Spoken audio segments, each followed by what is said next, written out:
So this is NTV Business Now. We're coming to you live from Berlin at the ITB Expo. The ITB Expo is the world's largest tourism and trade expo. Let me tell you what, it's bringing in the who is who. But before I start, this program is supported by Absa Bank, making your opportunities possible, making trade possible, making small and medium enterprises grow, making individuals grow. And you can reach out to your Absa Bank branch anywhere in Uganda, anywhere in the world using your card, and make sure that possibilities are met. Make sure that your dreams are met. We're telling your African story, made possible by Absa Bank Uganda. My name is Malcolm Sibe. In today's show, we'll be talking tourism. This expo has brought in the who is who, the Minister of Agriculture from Uganda, because at the Tourism Expo, you expect deals in agriculture. You expect people to be talking about Uganda's coffee and Uganda's other crops. But we also have the Uganda Tourism Board Chief Executive Officer, Juliana Kagwa. She will be telling us what exactly the Uganda Tourism Board is interested in marketing in high net worth markets like Europe, here in Germany, to be specific. But also going to be talking about Uganda Airlines. So Uganda Airlines has brought down its tickets to Nairobi, a route that has been very, very expensive, from 700 now to 300. Just imagine, that's after going through a lot of challenges, having its CEO rolled out or set parking, and bringing in a veteran Ethiopian aviator to come and help to run the national airline, Uganda Airlines. So that's the development. But we'll be also talking to the board chair to tell us about those developments. Plus, remember, that ticket fare being brought down from 700 to 300. This is Business Now. We have integrated our system directly with the banks, so that when you pay for a Godia permit in the bank, we are able to see in real time that the money has dropped onto our account. Oil soars past $100 a barrel, stocks plunge as US-Israel war on Iran rages. Oil prices have surged past $100 a barrel amid the fallout from the United States and Israel's war on Iran. Brent crude, the international benchmark, rose by more than 30% on Sunday, at one point topping $119 a barrel as fears grew of prolonged disruption to global energy supplies. G7 nations will hold an emergency meeting on Monday to discuss surging oil prices as crude jumped above $100 a barrel and stock markets slumped over the escalating US-Israeli war with Iran. Finance ministers from leading industrialized countries, including UK Chancellor Rachel Reeves, will gather to discuss the economic impact of the conflict. Global oil prices reached nearly $120 on Monday over fears of a prolonged disruption to energy supplies through the key Strait of Hormuz shipping route, and the UK's FTSE 100 share index fell 1.3%. Surging oil prices triggered by the war with Iran are rippling across African economies, threatening higher fuel costs, rising inflation, and renewed pressure on currencies across the continent. Africa imports most of the petroleum products it consumes, leaving many economies highly vulnerable to supply disruptions tied to the tensions in the Middle East, a region central to global oil flows. Well, I've been the chair of the Uganda National Airlines. Now this is the 4th year. It has been interesting because, first of all, I didn't expect to be the board chair. We were called for interviews, and after 2 or 3 days, I was seeing on social media that they've nominated the board and I am the chair. I was shocked, I was terrified, because I had been reading about the challenges the airline had gone through. But I wanted to make a difference. It has not been easy. Perhaps, I don't know whether all state enterprises have that. That was my first time to work for a state enterprise. I've been working for private institutions. My former employment was first of all in a bank, that is Uganda Commercial Bank, for about 8 years. And then I moved to development projects. Well, as a board, if it takes a lot of your time, for management it's even much more. So it is a kind of job or industry you go into and knowing you have to be available and you have to give your all, and your time is not always your time. Whereas the public clamors for profit, profit, profit. There is no airline that makes profit in the first 4 or 5 years. And it's a mistake when it is put out there in public that we are making losses.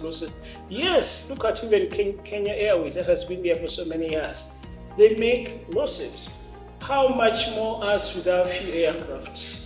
And whenever you open up a new market, there's a lot of costs that goes in before you start making income from there. So that is another area. All the negative stories in the press about the airline, they cause us to lose market. Come and talk to us and we tell you what is going on. Instead of that negative publicity, you are doing no good but harm to the airline. Because even now, because of the publicity that has gone on for some months, getting forward, people who are paying tickets on the forward basis are fewer than what they should be. Why? They've had stories the airline will be shutting down. So people say, should we book with this airline that is going to shut down? Should we not? Yet it is still a going concern. So the publicity, once the reputation goes down, now we are gearing ourselves to do a lot of work to rebuild the reputation, the name, the brand, the airline. And you need a lot of competency in the management. We had not had an airline for many years in the nation. So the key skills, the key critical skills in the country are not there.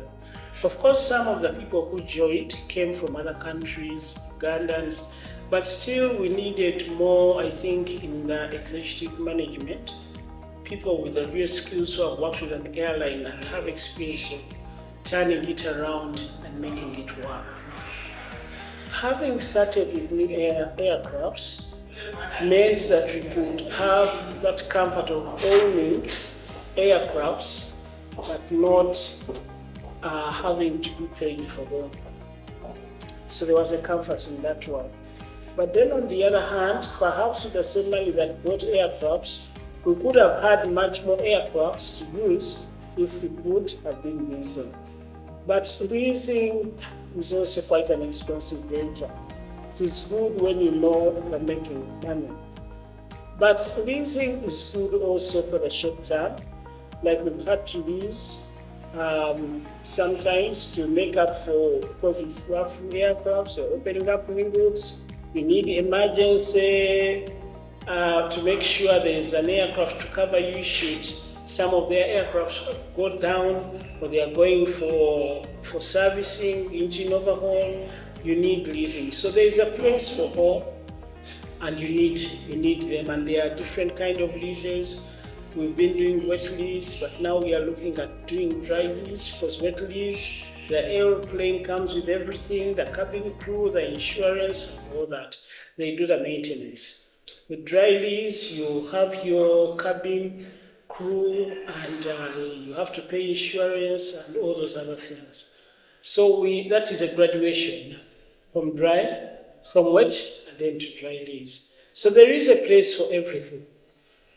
What is here in the region, Uganda Airlines has been doing very well. Only that, of course, we have not been going to Rwanda and Ethiopia. They've not yet opened up space for us to do that. But for example, in Kenya, our Kenyan route is getting delivered. So we have broken into that Kenyan route. But also, if you remember, before Uganda Airlines came on board, the cost of travel to Nairobi was very expensive. A ticket was about $700. Today, it is about $340. So we have brought down the cost of travel. Our cabin crew are very good. We are very good, I think, as a country by nature in hospitality, but also our captains are good. People always enjoy that experience who fly with us. They will always tell you They landed well, they landed comfortably. They were taken very good care of by our cabin crew. So we have been increasing on the number of flights we are making, even to Kenya, as one of our main routes. It is already breaking even. So we believe it is something we can do when we look at it. There's other routes in Africa. We are making, we are able to pay for our costs, though not yet making profits, but the Kenyan route is profitable. Now, knowing how KQ was patronizing that route, and we are able to break through and be profitable on that route, I think it speaks a lot about what we have to offer. And the airline was set up, first of all, as an infrastructure. Just like you have roads. Roads don't pay for themselves. So first of all, it was an infrastructure. Then next, it was for connectivity. Because being a landlocked country, we needed to have access to other countries. Then it was also to boost our tourism in Uganda. You will agree with me, we have a lot of tourism potentials in Uganda. Then next, it was also to boost business and trade. I want to assure you already that is being done, because there's a lot of trade that comes from India, with Dubai, the UK itself, there's a lot of trade to and from. And there's an opportunity for our agricultural products, our flowers, to be able to go out on real time with our routes. But also there are other dividends that have come in. We have tried to do bubu in some respects where we meet the quality aspects. I know with the water we are doing it. Other things also, for example, even jobs created. A lot of jobs have been created. In the airlines, about 690 jobs in the airlines. But, and the majority are Ugandans, not foreigners, but we also have the foreigners because of the need we have as a new young airline.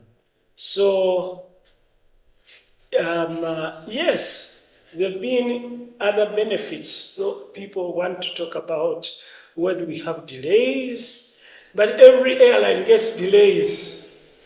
Perhaps we have been now pulling up our socks on how we communicate and when we communicate and the quality of our communication. I think now we are much better. We are getting better and better. But every airline, whether British Airways, whether KLM, whether Emirates, they also got delays. There's been a demand on to see how we manage our costs a little better and prioritize, and how we prioritize. So that demand has been there. I think it can be, there's proof in our board papers about that and resolutions. We try to follow the resolutions that were made. Are they being implemented? How far are we with our plans? Each quarter, the management is reporting to us based on the approved strategic plan and business plan, so that we are seeing, are we making progress in achieving this?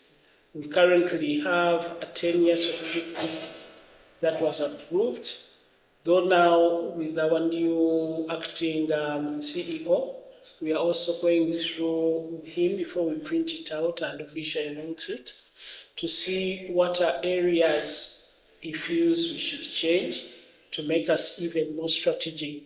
So we are looking for other strategic things we need to do, because currently we are leaning, our revenue is mainly on passenger and cargo, but we do not have a cargo plane.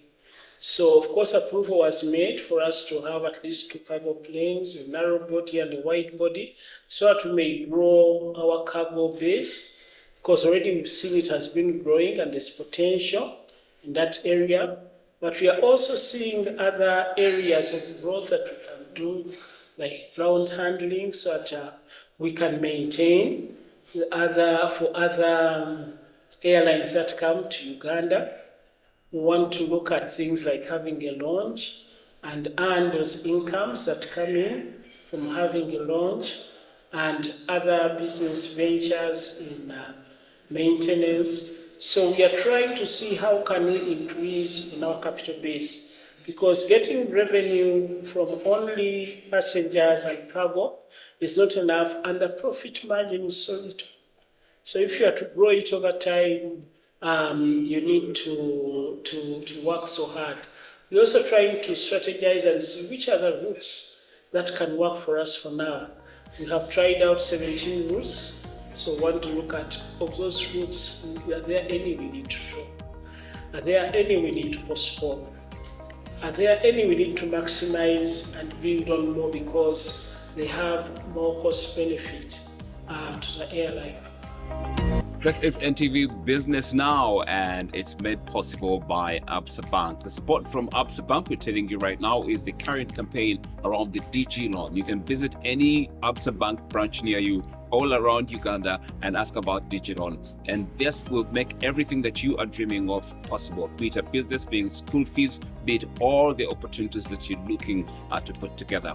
Next up, East Africa has launched here at the International Trade and Tourism Expo in Berlin. And the message really is that Uganda, Kenya, Tanzania, the Democratic Republic of Congo, and all the other countries that have great attractiveness, including Rwanda, to showcase all around the world, must market together. Let's hear from the Kenyan officials who headlined the launch here at the ITB in Berlin. Today is a special day for Kenya as we launch our magical Kenya, the origin of Rwanda. A round of applause again. I stand here on behalf of the Minister for Tourism in the Republic of Kenya, Honorable Rebecca Miano, and on behalf of the Ministry of Tourism and Wildlife and the Republic of Kenya, I am proud to officially unveil our new global campaign known as Magical Kenya, the origin of Rwanda. Uganda has been participating for the last couple of years in ITB, so we're not newcomers here. But what's making this particular engagement very exciting or new news this year, this is the 60th edition of ITB. So even the Germans themselves are having a little bit of a celebration and a recognition of a milestone. So it's a big one. The turnout is huge. We've had several hundred engagements, business to business, as Ugandan tour operators, meeting German and other European tour operators. A lot of interest is being generated in destination Uganda. Thank you very much. Yes. And of course, I can see the desks are full. Ugandan tour operators The desks are full. the right word, cross-selling. Yes. We are selling. We are selling. Cross-selling here and there. Yes. So tell me, what is coming out of these sales? And you said that the Germans are showing interest. Yes.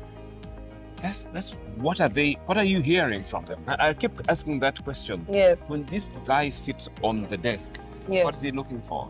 What is a resonating message, I think, with this year's ITB and what we've seen, because we've been on a road show for about 10 days. So we went through Belgium, we went through the Netherlands, we touched on Luxembourg as well. And this global traveler, the European traveler, is looking for unique, immersive experiences. They're looking for the path unbeaten, a path unwalked. And Uganda presents that unique proposition. Uganda is one of those hidden gems in Africa, sitting on the equator, sitting in the heart of Africa, a tropical paradise, if I may, where you have 6 or 7 types of ecosystems all coexisting in one geography. So Uganda is exciting news for this market because this is what they've been yearning for. We have developed a digital strategy. First of all, we have integrated our system directly with the banks so that when you pay for a Godia permit in the bank, we are able to see in real time that the money has dropped onto our account. And so we are able to issue the permit to you. Which permit we issue to you online, you're able to get it on your email, So we have really gone digital and integrated all our systems with the bank systems. When you pay, we see directly what has come in. On a daily basis, we can reconcile and tell today we sold this number of permits, this is the money that has been made from the comfort of our offices. And this is helping a lot to streamline the sale of gorilla permits, but also the system is able to tell you the number available online because you can go there and see and book accordingly.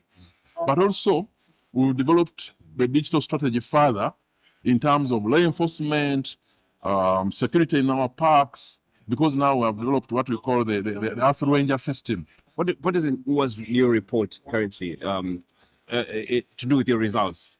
No, we are doing well currently. I want to start with the population of the animals, the wild animal population in the country, because any tourist who comes would like to find a number of animals. What For example, lions. right now? The lion numbers are growing. They had dropped, especially given the poisoning instances we're having, but also the hunting. But as I talk right now, we have collared our lions. The moment they try to approach the boundary, we are able. How many lions we have? At the moment, when you combine Queen Elizabeth, Murchison Falls, we are about 300 lions. 300 as we talk. But we are so going collectively, how many wild animals we have sought after by tourists? Well, it depends on which species. Yeah, because we're talking about cats, Yes. elephants, everything. Yes. How many? Yes. We're talking about thousands, right? Yeah, thousands. Thank you very much. Thousands. They are Tell me growing. what's let's go to the numbers now. Yes. Yes. The numbers in terms of revenue, or Yeah, in terms of revenues. yeah, in terms of revenues, we have set high targets per conservation area, so that we can work towards that. As we talk right now, our target is collection of 200 billion shillings. 200 billion shillings. And as per the first quarter, we were way up beyond halfway. So we are confident that by June 30th, we are going to be able to collect that money. 2025, what was our performance? What did we 2024 collect from, the permits, what revenues? Yeah. No, What figures we 2024-25, we were at 174 billion. 174 We made 174 billion. This year ending June 30th, we were aiming at 200 billion. And going forward, we are aiming at 250 and then 300 because of the innovations and diversification What of percentage products. of the more than 200 billion came from local tourism? We're trying to encourage Yes. the participation of the locals domestic- to yeah. love their own country, to tour their own parks. Yes. Well, did you have percentages of how much of that came from local tourism? Yeah, from local tourism, about 40%. 40% from local It needs to go tourism. up. Yeah, Thank it you very has to much, go sir. up, and we must put in place strategies to encourage our own Ugandans to visit. What challenges do you have? You still have poaching, people poaching. and stuff. Poaching, illegal wildlife trade, human wildlife conflicts. But like I told you, we are leveraging technology. Right now, we are trying to acquire a helicopter. We have acquired drones. I know, but you have not built for your rangers. Your rangers Yes. need to be built for. Your rangers need shoes. Yes. I mean, No, the rangers have. What's the welfare of rangers in those parts? It's top on the agenda. It's top on the agenda because without the welfare, Top on the agenda, but without what, a have you happy been doing ranger, anything for them? without a happy ranger, you can't have this. Are rangers' families happy? Very happy you because yes. Listen to me. Yes. The rangers, as I talk right now, everybody has been given 2 pairs of uniform, Yes. new shoes, Uniform is okay. You can even give me a gun. But do I have a phone? Do I have, is my family new warm eating? clothing, Is my family eating? new warm Do I have clothing, shelter? new warm clothing, and right now, this coming financial year, we're increasing the salary of all rangers. From how much to how much? From 800,000 to 1 million shillings. You should give them 1.5. This coming one If there's a financial year. pension, it's eating into their income. That's the School salary. fees, What food. about allowances? We're also increasing the allowances. The daily allowances has been at 6,000. We're taking it to 10,000 and want to go to 15,000. So it is a gradual process. But I want to Thank tell you you, very much, sir, for coming to the ITB and for welcome. speaking to NTV Business you. Now. Thank you Yeah, very we're much. looking I'm forward. glad. Thank you very much. Yeah. That was it for this edition of Business Now, supported by Absa Bank. Don't forget, you can catch a repeat on our YouTube channel. Don't forget to subscribe, but look out for NTV Uganda. You can also follow us on our social media platforms. We are coming to you direct from Berlin here at the ITB, the biggest international trade and tourism expo. And don't forget, you can also follow us on our social media platforms on X, Facebook, TikTok, everywhere.